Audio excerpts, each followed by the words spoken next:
Dan sekarang kami berada di daerah Blitar, tepatnya di tempat wisata Candi Penataran.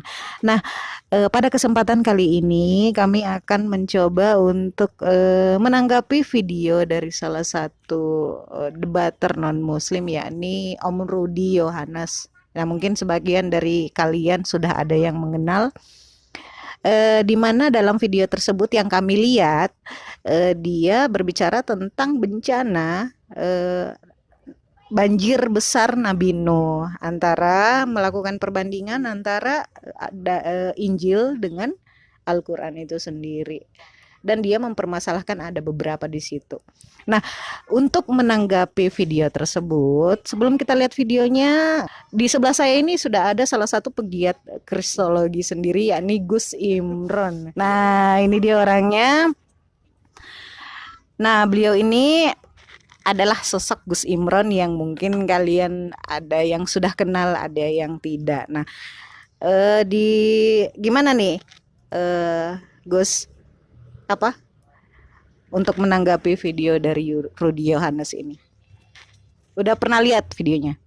Belum. Nah, kalau gitu, mari kita lihat isi video tersebut. Sebelum saya lanjut, saya ingatkan dulu yang belum subscribe, silahkan di subscribe, di share sebanyak-banyaknya kepada rekan-rekan Anda. Dan jangan lupa di klik tombol loncengnya, supaya setiap saya mengupload video baru, Anda selalu mendapat notifikasinya ya. Cekidot. Dapatnya di ini ya, di surat Hud 42 dan 43. Di sana dijelaskan bagaimana Nuh berbicara kepada anaknya. Kalau di surat Hud 42, di sana dikatakan, dan bahtera itu berlayar membawa mereka dalam gelombang laksana gunung. Jadi saat itu Nabi Nuh sudah dibawa, bahteranya itu bawa dalam gelombang laksana gunung. Ini menjelaskan bahwa gunung itu satu tempat yang tinggi. Tingginya berapa? Gunung itu sekitar, kita katakan 500 meter lah ya, dari permukaan tanah, atau 1000 lah. Laksana gunung yang tinggi itu menceritakan seperti dia. Nah, gunung itu sudah berkisar antara 500 sampai 1000 meter. Sudah? Nah, itulah bahtera Nuh ya. Dan Nuh memanggil anaknya. Bayangkan dari tempat 500 meter itu Nuh bisa memanggil anaknya, dan itu berada di tempat yang jauh terpencil. Jadi Nuh memanggil anaknya itu, sedangkan anaknya itu berada di tempat yang jauh terpencil. Ya, kalau kita menggambarkan secara logika atau secara ilmu pengetahuan, andai kata air sudah sampai 1000 meter atau 500 meter, maka air mengalir. Ya, permukaan yang digenanginya minimal di sekelilingnya itu, ya kita sih bisa kadang terendam lah semua.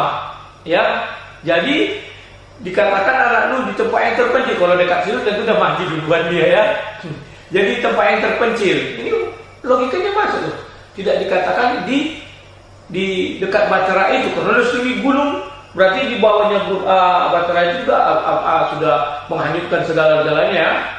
Jadi Nuh berkata, "Hai anakku, naiklah ke kapal bersama kami dan jangan kamu berada bersama orang-orang yang kafir." Ternyata salah satu anak Nuh itu berada di lingkungan orang kafir, maka dia pun jadi kafir, ya kan?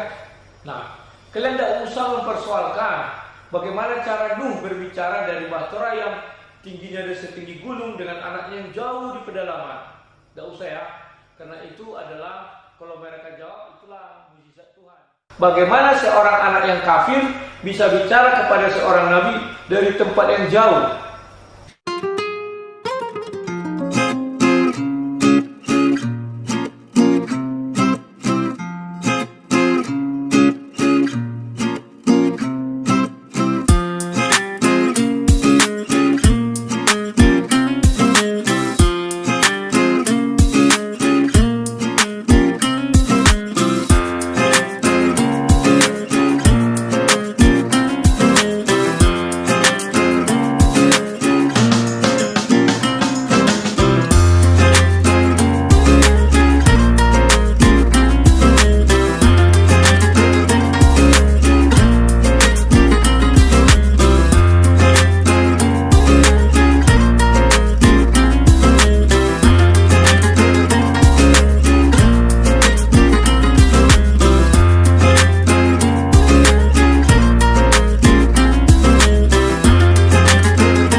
Nah, itu tadi video cuplikannya. Nanti kalau semisalkan pengen lihat lengkapnya, nanti bisa lihat di link. Nah, bagaimana tanggapan Gus Imron sendiri terhadap pernyataan Rudi Yohanes dalam video tersebut? Assalamualaikum warahmatullahi wabarakatuh. Ini menarik sekali video yang diunggah dari siapa tadi? Om Rudi Yohanes. Rudi Yohanes ya. Di tempat yang bersejarah, kali ini di tempat yang bersejarah, yakni di Candi Penataran, dan ditunjukkan salah satu ukti kita tentang sejarah yang digugat oleh saudara Rudi Yohanes.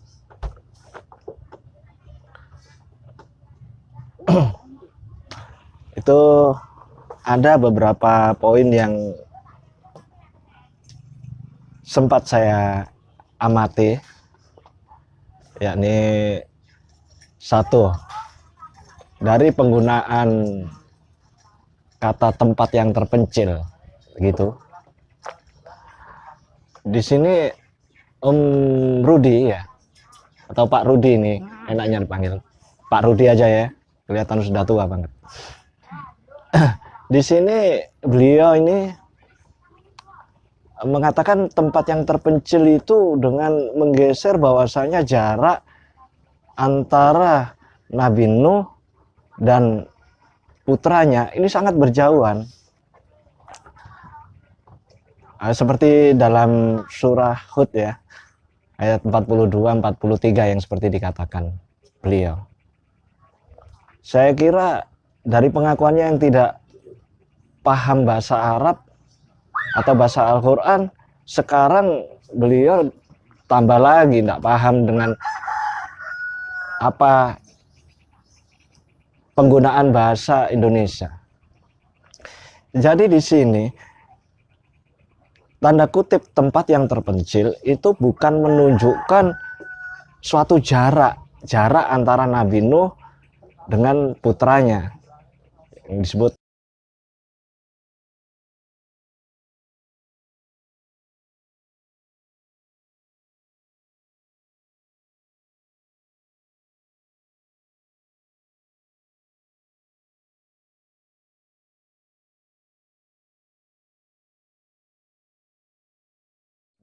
Kan'an tadi ya. Nah, tapi di sini adalah memang suatu tempat yang jauh dari biasanya orang bersosialisasi, jauh dari peradaban. Seperti misalnya kita menunjuk suatu tempat di puncak gunung lah, yang jauh dari berkumpulnya atau jauh dari peradaban manusia, itu juga disebut tempat terpencil. Nah, apakah di saat kita itu pergi ke tempat itu, apakah tempat itu berubah namanya, ya kan? Bukan tempat yang terpencil lagi. Tentunya masih tetap itu tempat itu ya, tempat yang jauh dari peradaban, tempat yang terpencil. Dikisahkan bahwasanya salah satu putranya itu dia lari di tempat yang jauh yang terpencil. Kita analogikan misalkan naik ke puncak gunung. Begitu naik ke puncak gunung, karena di atas gunung, ya kan, itu jarang dihuni oleh manusia, jarang didatangi oleh manusia, maka disebut tempat yang terpencil. Seperti kita lihat ada suatu konten cerita, ya kan, Mbok Yem, tahu Mbok Yem?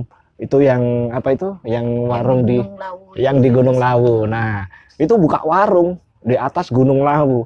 Itu kan tempat terpencil. Ya, bagi yang belum tahu Mbok Yem bisa browsing.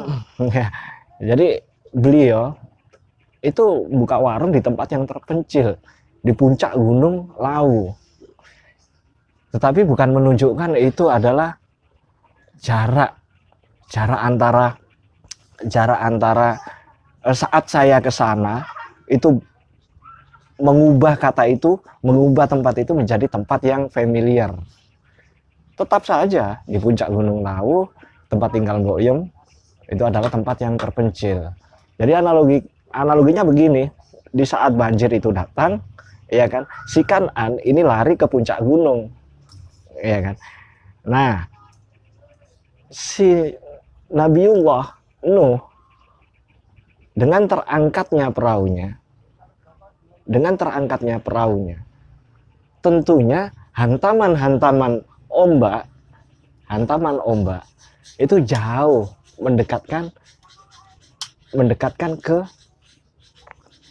bibir tempat Kan'an, dan disitulah tempat bertemunya.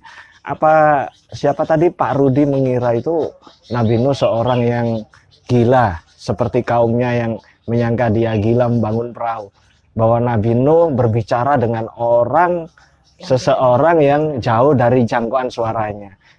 Tentu tidak. Jadi saya kira ketidakpahaman bahasa Arab Pak Rudi Yohanes dilengkapi pula dengan ketidakpahaman bahasa Indonesia. Begitu. Jadi tidak menunjukkan jarak sama sekali. Gitu. Terus poin yang kedua, poin